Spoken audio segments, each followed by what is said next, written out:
Dear students, good evening. Today I am going to discuss on present continuous tense. In our earlier video we have discussed about present indefinite tense. Today we are going to discuss present continuous tense. Present continuous tense वो tense होता है जिसमें वर्तमान काल में किसी कार्य के होने की कंटिन्यूटी को शो किया जाता है। प्रेजेंट कंटिन्यूअस टेंस की helping verb is, am, are होती हैं और प्रेजेंट कंटिन्यूअस टेंस में फॉर्म ऑफ वर्ब के रूप में वर्ब की इंग फॉर्म का यूज किया जाता है, वर्ब प्लस आईएनजी का यूज किया जाता है। अब हम पहले डिस्कस कर लें कि इज का किसके साथ यूज करेंगे, किस सब्जेक्ट के साथ, और एम का किन सब्जेक्ट के साथ यूज करेंगे और आर का किन सब्जेक्ट के साथ यूज करेंगे। तो यहाँ पर हम देख सकते हैं कि इज के साथ हेल्पिंग अगर हमारा सब्जेक्ट ही, सी, इट या कोई सिंगुलर नंबर सब्जेक्ट है तो उसके साथ हम हेल्पिंग वर्ब इज यूज करेंगे और वर्ब की इंग फॉर्म का यूज करेंगे।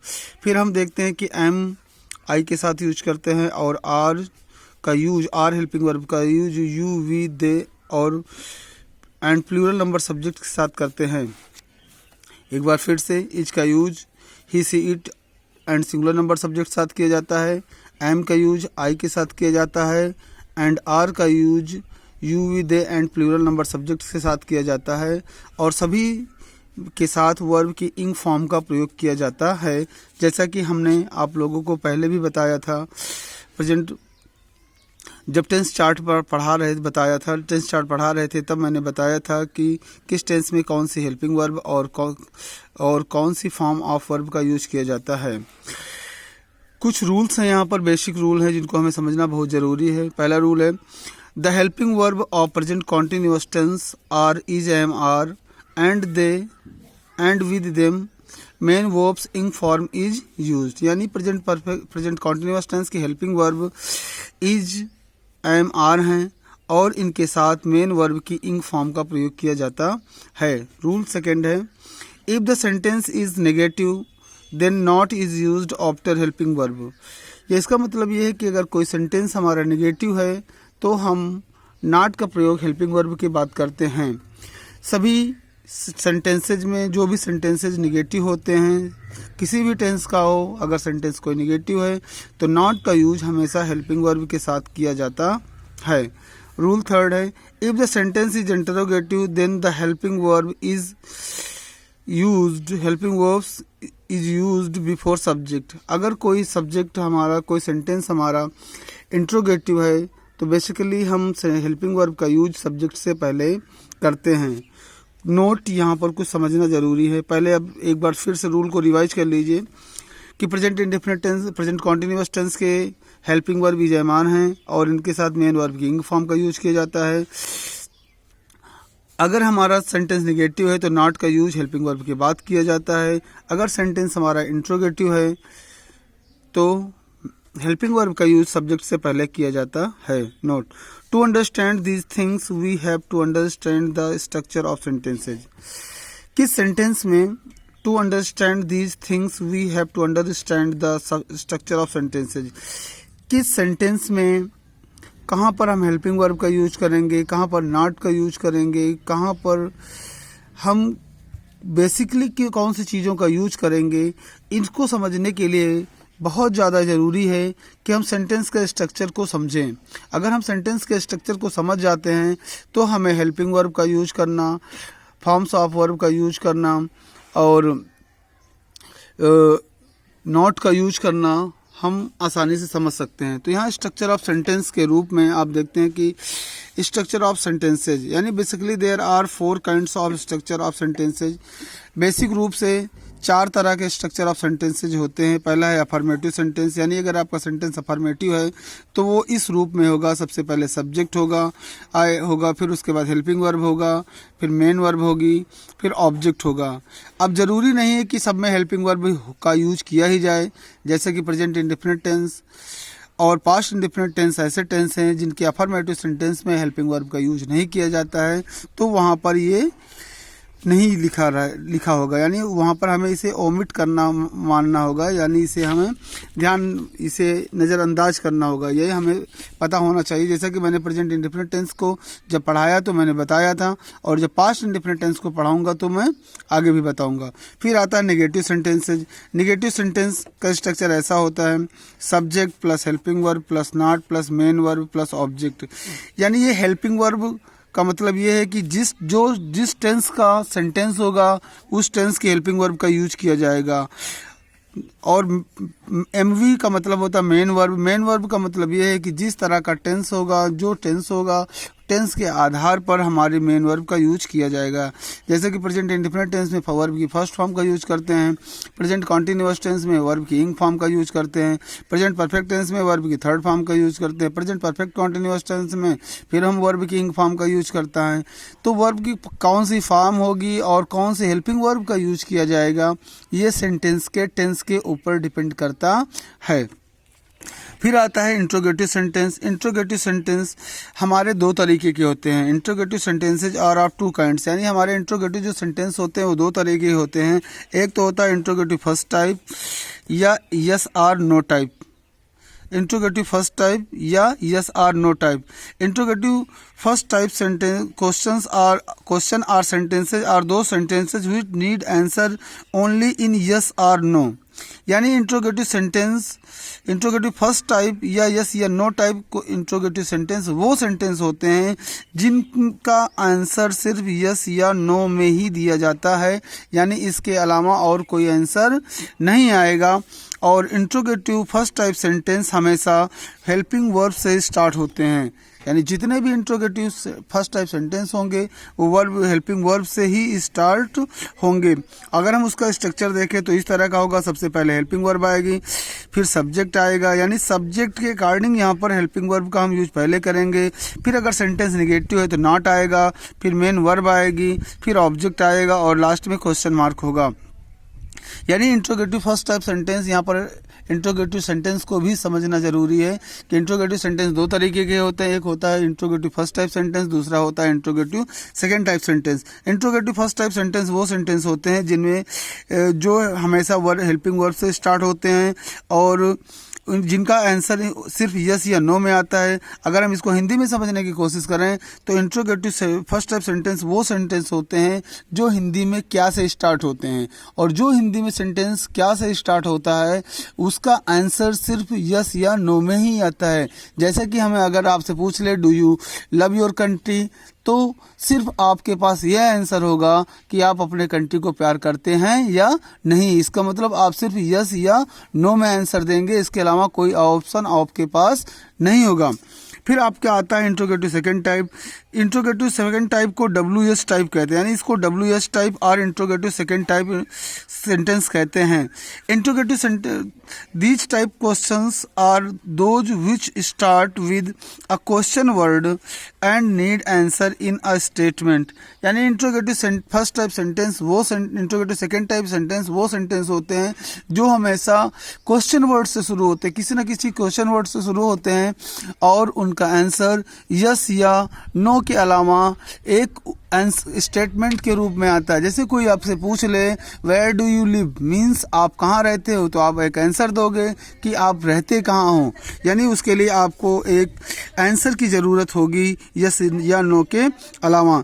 फिर अगर हम इसके स्ट्रक्चर की बात करें, यानी जो सेंटेंस का स्ट्रक्चर होगा तो वो होता है सबसे पहले क्वेश्चन वर्ड आएगा, फिर हेल्पिंग वर्ब आएगी, फिर सब्जेक्ट आएगा, फिर अगर सेंटेंस नेगेटिव है तो नॉट आएगा, फिर मेन वर्ब आएगी, फिर ऑब्जेक्ट आएगा और फिर क्वेश्चन मार्क आएगा। तो हमें इन से किसी भी टेंस को समझने से बहुत पहले इस सेंटेंस के स्ट्रक्चर को समझना बहुत ज़रूरी है। अगर हम सेंटेंस के स्ट्रक्चर को नहीं समझते हैं तो फिर हमारे सामने बार बार प्रॉब्लम्स आती रहेंगी। इसलिए हमने यहाँ पर स्ट्रक्चर ऑफ सेंटेंसेज को समझाने का प्रयास किया है। उम्मीद है कि आप लोग अच्छे से समझेंगे। अब यहाँ पर हमको बेसिकली तीन चीज़ें फिर से एक बार हम रिवाइज कर देना चाहते हैं कि प्रेजेंट कॉन्टिन्यूअस टेंस की helping verb is am are होती है। इज का यूज ही सी इट और सिंगुलर नंबर सब्जेक्ट के साथ करते हैं। एम का यूज आई के साथ करते हैं और आर का use you we they and plural number subject के साथ करते हैं। सिंगुलर प्लूरल नंबर सब्जेक्ट का मतलब वो सब्जेक्ट जो बहुवचन हो, यानी हमारी कौन सी हेल्पिंग वर्ब यूज होगी किस टेंस में, किस सेंटेंस में कौन सी हेल्पिंग वर्ब यूज होगी, ये सेंटेंस के सब्जेक्ट के ऊपर डिपेंड करता है। यानी जैसा सब्जेक्ट होगा वैसी हमारी हेल्पिंग वर्ब होगी। अगर हमारा सब्जेक्ट सिंगुलर है तो हेल्पिंग वर्ब सिंगुलर होगी, अगर हमारा सब्जेक्ट प्लूरल है तो हेल्पिंग वर्ब हमारी प्लूरल होगी। फिर अब आगे यहाँ पर हम कुछ एग्जांपल्स हैं जो इससे रिलेटेड हैं, यानी प्रेजेंट कॉन्टिन्यूअस टेंस के ऊपर डिपेंड है। अब यहाँ पर एक वर्ब बॉक्स में दी गई है। अब आपको इन क्वेश्चंस को कंप्लीट करना है और प्रेजेंट कॉन्टिन्यूअस के बेस पे, यानी हमें प्रेजेंट कॉन्टिन्यूअस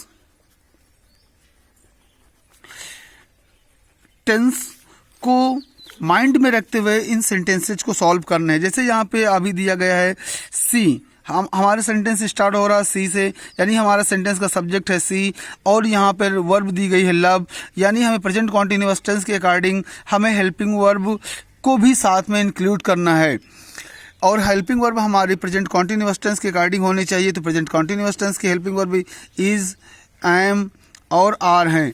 तो यहाँ पर अब सी है तो मैंने यहाँ पर बताया कि हम सी के साथ कौन सी हेल्पिंग वर्ब यूज करेंगे, इज। तो यह इसका मतलब यहाँ पर हमें सी के साथ हेल्पिंग वर्ब क्या यूज करनी है, इज। फिर हमने बताया है कि यहाँ पर वर्ब की हम कौन सी फॉर्म का यूज करते हैं, इंग फॉर्म का यूज करते हैं। इसका मतलब ये जो लव वर्ड लिखा हुआ है हमें इसे वर्ब की इंग फॉर्म का यूज करना है, यानी हम लव में LOV। और ये ध्यान रखना अगर कभी कोई भी वर्ब हो लास्ट में ई होगी तो जब हम ING ऐड करते हैं तो ई को हटा के ING ऐड करते हैं, कभी ई के साथ ING ऐड नहीं करते। लेकिन अगर कोई वर्ब है जिसमें डबल ई लिखा हुआ है तब फिर हमें ई को रिमूव करने की ज़रूरत नहीं है, उसके साथ हम ING ऐड कर देते हैं। जैसा कि यहाँ पर एक वर्ड होता है सी प्लस ING, जब हम करेंगे तो हम सी के साथ ING यूज कर देंगे क्योंकि यहाँ पर डबल, अगर सिंगल होती तो हम ये कर लेते। फिर यहाँ पर हमारा दूसरा सेंटेंस है दे के साथ हमें यहाँ पर ओबे यूज करना है। मेन वर्ब हमारी ओबे है, यानी हम मेन वर्ब की तो ING फॉर्म यूज करेंगे, यानी ये ओबेइंग हो जाएगा। लेकिन हमें दे के अकॉर्डिंग हेल्पिंग वर्ब यूज करना है और दे के अकॉर्डिंग हमें हेल्पिंग वर्ब कौन सी यूज करना है, यहाँ पर दे के अकॉर्डिंग हमें हेल्पिंग वर्ब यूज करनी है आर, यानी यहाँ पर हेल्पिंग वर्ब हो जाएगी आर। ये सेंटेंस अब आपका सही होगा। उसी तरह आई है, आई के साथ मैंने बताया कि आई के साथ सिर्फ क्या होगा, आई एम का यूज किया जाएगा। यहाँ पर वर्ब है सिंग, तो यहाँ पर क्या हो जाएगा, वर्ब की इंग फॉर्म यूज करेंगे, यानी हो जाएगी ये सिंगिंग। फिर अगला सेंटेंस है मीरा, यहाँ पर हमारा सब्जेक्ट है मीरा। अब मीरा क्या है, सिंगुलर नंबर सब्जेक्ट, यानी मीरा एक सिंगल पर्सन है, जिससे हमें ये पता चले कि वो एक है तो इसका मतलब सिंगुलर है। और सिंगुलर नंबर सब्जेक्ट के साथ हमने बताया है ये सिंगुलर नंबर सब्जेक्ट है, सिंगुलर नंबर सब्जेक्ट के साथ हेल्पिंग वर्ब इज का यूज करेंगे। तो ये इसका मतलब यहाँ पर हम क्या लगाएंगे, इज लगाएंगे। और यहाँ पर वर्ब है टीच, तो हम इसमें ING जोड़ देंगे, ये हो जाएगा टीचिंग। फिर अगला है सेंटेंस है, इसमें सब्जेक्ट है मोना एंड रॉबर्ट, यानी मोना और रॉबर्ट क्या हो गए, दो व्यक्ति हो गए। अब यहाँ पर जब व्यक्ति दो हो गए तो यानी ये हो गया प्लूरल, अब ये सिंगुलर नहीं रहा, तो इसका मतलब प्लूरल के साथ हम क्या लगाएंगे, आर लगाएंगे। ये सेंटेंस निगेटिव इसलिए बीच में नॉट रहेगा। और यहाँ पर वर्ब है फील, यानी हम वर्ब की इंग फॉर्म यूज करेंगे, फीलिंग हो जाएगी। यानी Mona and Robert are not feeling well, यानी मोना और रॉबर्ट अच्छा फील नहीं कर रहे हैं, फील। फिर अगला है दीज गर्ल्स। अब दीज गर्ल्स से पता चल रहा है कि ये सेंटेंस क्या है, सेंटेंस का जो सब्जेक्ट है वो प्लूरल है, यानी गर्ल्स अपने आप में, गर्ल सिंगुलर होता है, गर्ल्स अपने आप में प्लूरल है, इसलिए हम गर्ल्स के अकॉर्डिंग क्या लगाएंगे, यहाँ पे आर लगाएंगे, सब्जेक्ट हमारा प्लूरल हो गया। और वर्ब यहाँ पर है मेक, तो हम मेक में ING जोड़ देंगे। लेकिन क्या करेंगे, देखिए लास्ट में ई लगा हुआ है तो इस ई को हम हटा देंगे, ING यहाँ पर हम ऐड कर देंगे, यानी क्या हो जाएगा मेकिंग, यानी these girls are making a noise in the class, यानी ये लड़कियां क्लास में शोर मचा रही हैं। अब देखिए यहाँ पर ये सेंटेंस है, इस सेंटेंस में लास्ट में क्वेश्चन मार्क लगा हुआ है और यहाँ पर ब्लैंक स्पेस दिया गया है, यहाँ पर एक स्पेस दिया गया है। इसका मतलब ये सेंटेंस इंट्रोगेटिव है, क्योंकि ब्लैंक स्पेस दिया गया है, ये सब्जेक्ट है, सब्जेक्ट से पहले दिया गया है, तो यानी ये इंट्रोगेटिव है। यानी हमें अब यहाँ पर द बॉयज हमारा सब्जेक्ट है, हम द बॉयज़ के अकॉर्डिंग यहाँ पर हम हेल्पिंग वर्ब यूज करेंगे। और द बॉयज़ यहाँ पर प्लूरल नंबर सब्जेक्ट है, यानी प्लूरल नंबर सब्जेक्ट है तो हेल्पिंग वर्ब हमारी क्या होगी, आर होगी। और यहाँ पर प्ले है तो प्ले की हम ING लगा देंगे, ये क्या हो जाएगा, प्लेइंग। यानी क्या हो जाएगा, are the boys not playing piano, यानी क्या ये लड़के पियानो नहीं बजा रहे हैं, यानी ये क्या हो जाएगा, आर हो जाएगा। फिर अगला क्वेश्चन है व्हाट लिखा हो, यानी ये इंट्रोगेटिव सेकंड टाइप हो गया। अब इंट्रोगेटिव सेकंड टाइप है तो सबसे पहले क्वेश्चन वर्ड आता है, जैसे कि मैंने यहाँ पर बताया था। फिर क्वेश्चन वर्ड के बाद हेल्पिंग वर्ब आता है, फिर सब्जेक्ट आता है। तो अब हमें यहाँ क्वेश्चन वर्ड लिखा हुआ है, क्वेश्चन वर्ड के बाद हमें यहाँ पर हेल्पिंग वर्ब डू लिखी है, सब्जेक्ट हमारा यू है। अब हम यू के अकॉर्डिंग हेल्पिंग वर्ब यूज करेंगे आर, तो आर यूज कर दिया। फिर हमें डू की ING फॉर्म यूज करनी है, तो डू की ING फॉर्म हो जाएगी डूइंग, यानी हो जाएगा what are you doing here, यानी तुम यहाँ क्या कर रहे हो। फिर अगला क्वेश्चन है वाई दिया गया है, क्वेश्चन दिया गया है वाई से शुरू हो रहा है, यानी question interrogative second type. Interrogative second type से सब्जेक्ट आई है, यानी आई के अकॉर्डिंग हम हेल्पिंग वर्ब क्या यूज करेंगे, यहाँ पे एम का यूज करेंगे। तो हो जाएगा why am I not listen word दिया गया, यानी लिसन का हम ING फॉर्म करेंगे, तो ये हो जाएगा क्या, लिसनिंग। फिर अगला क्वेश्चन दिया गया है 10 क्वेश्चन में देखिए हेल्पिंग को यहाँ पर फिर ब्लैंक स्पेस दिया गया सब्जेक्ट से पहले, यानी कि ये इंट्रोगेटिव फर्स्ट टाइप का सेंटेंस है। अब यहाँ पर स्मोक दिया गया, यानी यहाँ पर हम ही के अकॉर्डिंग सब्जेक्ट हेल्पिंग वर्ब लाएंगे, ही के अकॉर्डिंग हेल्पिंग वर्ब हमारी आएगी इज। क्यों आएगी, क्योंकि यहाँ पर हमने ऑलरेडी आपको बताया कि अगर आपका सब्जेक्ट ही है तो हेल्पिंग वर्ब क्या लगेगी, इज लगेगी, इसलिए यहाँ पर ही के अकॉर्डिंग इज आया। और फिर स्मोक वर्ड यूज किया गया है, स्मोक के आगे हमें स्मोक का ING फॉर्म लगाएंगे तो इस हो जाएगा स्मोकिंग। ये उम्मीद है कि आप लोगों को समझ में आया होगा। अगर कोई प्रॉब्लम हो तो हमारे नंबर पर कांटेक्ट करना।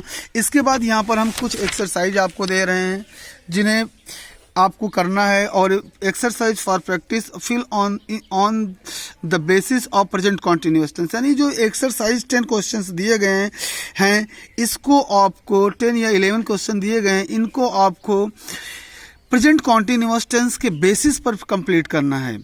यानी helping verb is am are का यूज करते हुए वर्ब की इंग फॉर्म का यूज करना है। आपको समझना ये होगा कि हमारा सब्जेक्ट क्या है। अगर हम अपने सब्जेक्ट को समझते हैं और फिर वर्ब को समझते हैं तो अब हमें कोई प्रॉब्लम नहीं होगी। तो उम्मीद है कि आप इन सारे क्वेश्चंस को वीडियो पॉज कर करके कंप्लीट करेंगे, देखेंगे और कंप्लीट करेंगे। अगर कोई प्रॉब्लम आती है तो आप हमें हमारे नंबर पर कांटेक्ट करिएगा। और आपसे उम्मीद है कि इस पैंडेमिक समय में जो महामारी कोविड-19 फैली हुई है उससे बचते हुए घर से बाहर ना निकलें। जो भी कॉपी है आपके पास घर पर उसमें इसको कंप्लीट करते रहें, और कोई क्वेरी होने पर मुझसे संपर्क करें। और आप लोग बेवजह ग्रुप में कोई भी यस सर या नो सर में ना किया करें। जो भी इंस्ट्रक्शन दिए जाते हैं सिर्फ वो इंस्ट्रक्शन फॉलो करें। हम इनके फ़ोटोज़ भी खींचकर डालेंगे। Thank you for listening to me. Have a nice day.